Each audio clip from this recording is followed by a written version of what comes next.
Okay, so Monday, the lessons that we did was a bit of a shortened version of the changing role of women in World War One, which is our next part of issue 2, and then briefly at the end just a wee bit on propaganda.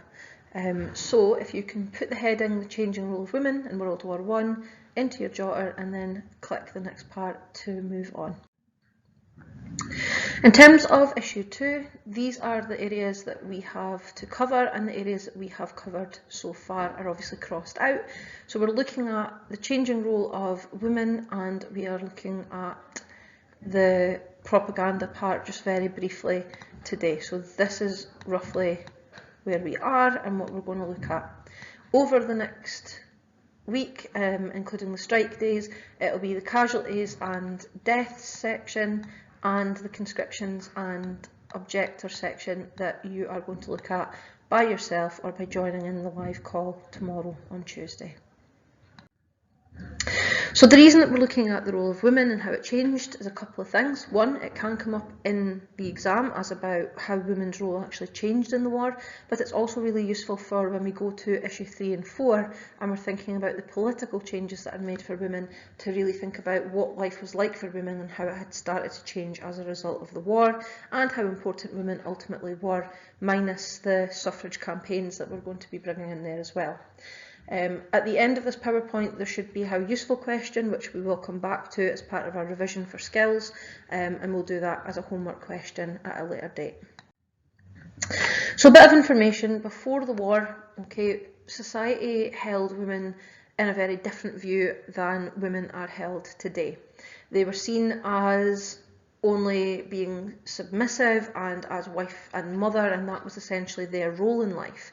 They didn't have the same job opportunities as men. Women did work, that is a fact. It isn't a case that no women worked at all, but it tended to be within low-paying, unskilled workforce areas. So for example, it would be in laundrettes or as domestic servants for lower class people, and for into sort of middle class and upper class, if they did work, it would be what was considered female occupations, so nursing or teaching. When a woman got married, the idea was ideally they shouldn't have to work anymore, but this wasn't always possible for a working class family. And it is important to note that when we're talking about the changing role of women, yes, we tend to focus on how women were treated at this point in time, but it is also important to know that society had very specific views on what it was to be a man, and the idea was that if your woman was working, you were maybe not able to provide for your family and things as well.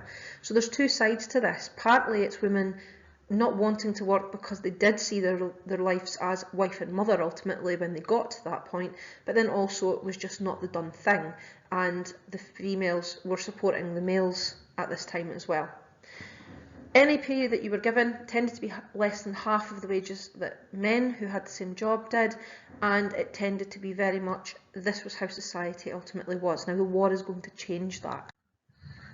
So the early 1900s, we see these changes being introduced, especially in major reforms, which we're going to come back to when we're looking at the suffragettes and the suffragists.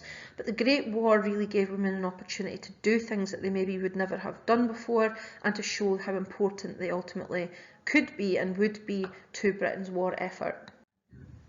But this didn't happen straight away. Initially, when women actually asked what they could do to fight in the war or to help their country, they were told, or one woman was told when she phoned the War Office, that she could help her country by going home and sitting still. So it wasn't as if there was an immediate role for women at this point in time, and this did develop and come much later on.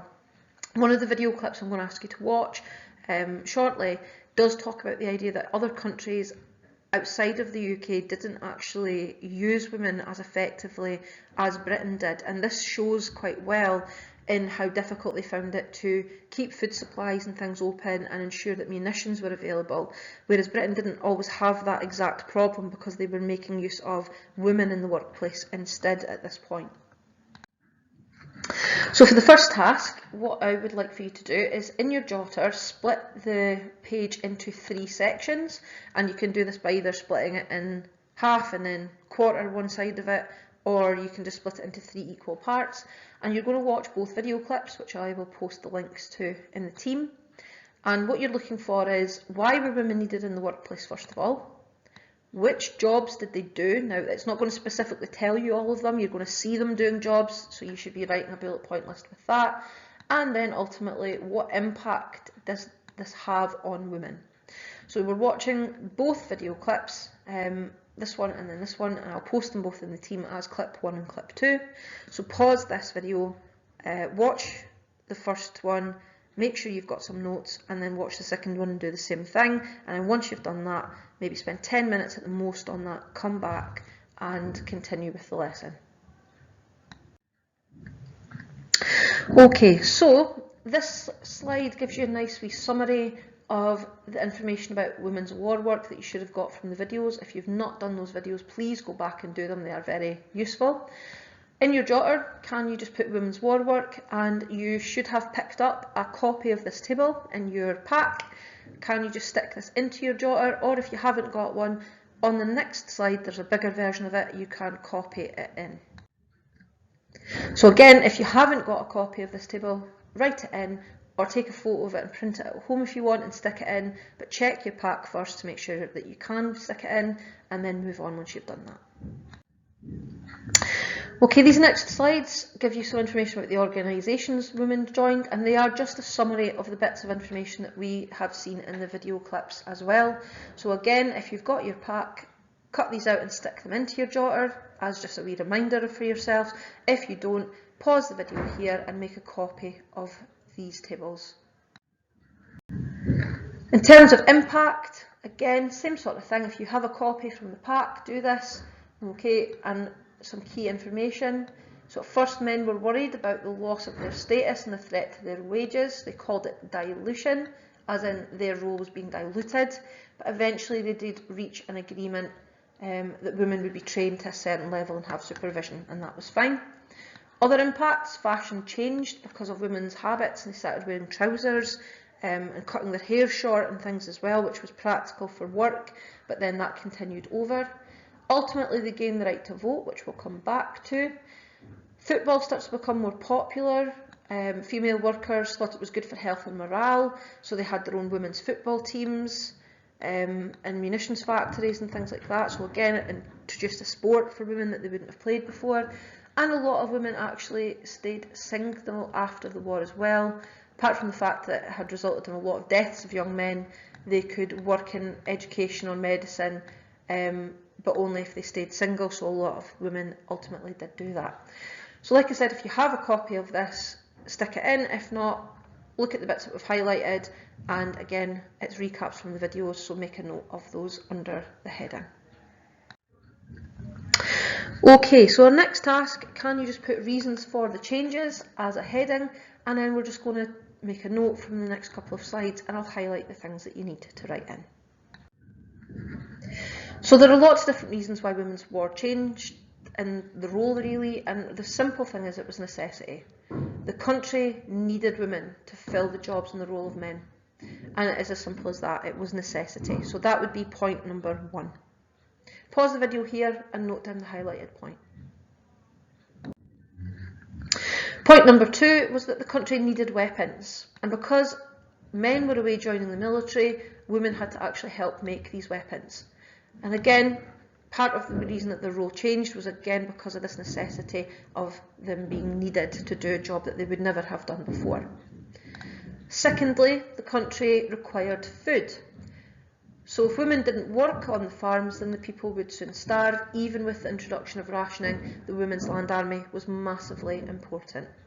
So pause this here and just make a note of these second and third reasons, and then move on. Another key point is ultimately women's roles also changed because many women actually wanted it to happen. They wanted to see what else they could do, and they wanted a change in their general lives.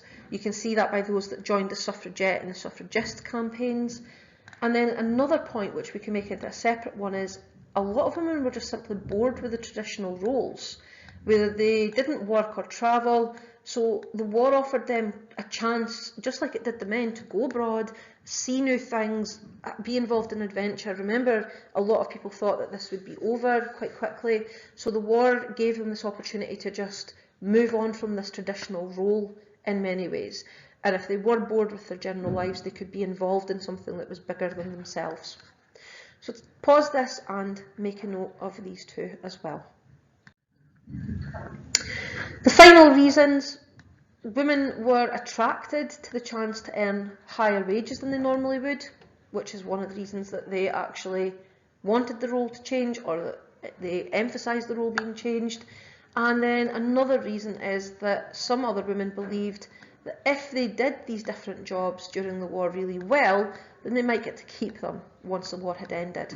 And this would mean that this change would be a permanent thing. So again, two separate reasons here for us to take a note of. So pause the video and take a note, and then come back to it. Okay, so the second thing that we did in this lesson, just very briefly, was we looked at propaganda in World War I. So can you draw a line under your role of women changes and put the heading propaganda in World War I? And we're just looking at the 4 to 5 ways that propaganda was used in order to convince people to support the war effort.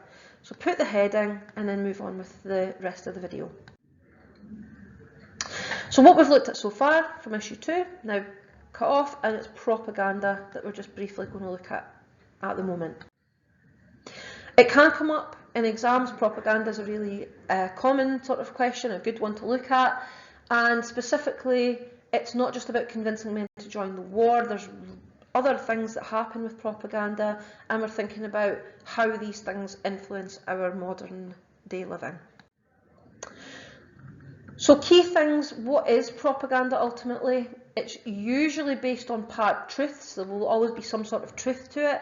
So yes, men are needed to join the war, but it might not be the whole truth that are being given. So for example, about things like Coca-Cola, McDonald's today, the idea in these adverts and things is that you are happy if you have these things, and this might be true that there's a lot of happy memories for people that go to McDonald's or things. It might be with friends or for a celebration of some sort, but there is a part truth in that. It's used to spread information to promote a cause and encourage other people to believe this. So for example, ultimately, propaganda comes in many forms. Now, in World War I, it tended to be posters and films and stories that were coming back from the trenches that really were the main propaganda sort of methods at the time. Propaganda was referred to as the weapon on the wall for the reason that posters for this were everywhere. And we have already looked at some recruitment posters and things. The key thing to remember is propaganda is designed to appeal to people's emotional sides rather than the rational side. So the question about Germans killing babies and the brutes and things like that about the Germans to encourage hatred was about an emotional response to ensure people wanted to keep fighting. Any films and things like that that they showed about the war itself was about keeping morale high, so they were very positive messages. You didn't see the men standing around in too much water, you didn't see trench foot and things like that. It tended to be the more positive things, with the men playing cards and smiling and being happy with what they were ultimately doing. So if you think back to our recruitment propaganda, the rationing posters that we've looked at, they're very similar. They're appealing to a sense of national pride, or a sense of hatred for something, or a sense of belonging that tries to encourage you to go along with whatever the message in the poster ultimately is. So there's many different ways that this was used by the British government. So this is a heading. Can you put this into your jotter? How was it used? And you're just going to write down the information that's on the list below. It says complete the grid, but we're not going to do that because we've just shortened this really quickly. So strengthen people's hatred of the Germans, and you can see here there's an example of that poster there. Destroy this mad brute, enlist, and it's again this idea of appealing to that emotional side. Obviously we want to encourage men to enlist even all the way throughout the war, and you can see examples of that there. Okay, Kitchener and things like that. The army isn't all work would be part of this idea to hide what was actually happening on the front lines. You know, men are playing football and they're playing cricket and they're playing cards. It's about keeping morale high. They're not going to show again these very negative parts of the war. We've got the encouragement to get women to start helping by joining any of these munition factories and things like that, or the land army, essentially going back to that role in women sort of changing. It was the government were encouraging women to get involved, and these posters would have been up in areas and things like that. And then finally, we've got this idea of encouraging people to save food, like the Eat Less Bread posters and things like that, or anything else that was about trying to make people save food before rationing ultimately was introduced, and even then when it was, to encourage people not to waste and to dig for victory their own vegetables and things like that. So make a note of these 5 things that were how the British government used propaganda. These are key sort of points that you definitely need to know. And make sure you put a wee star beside it, because it is going to be important for your exam.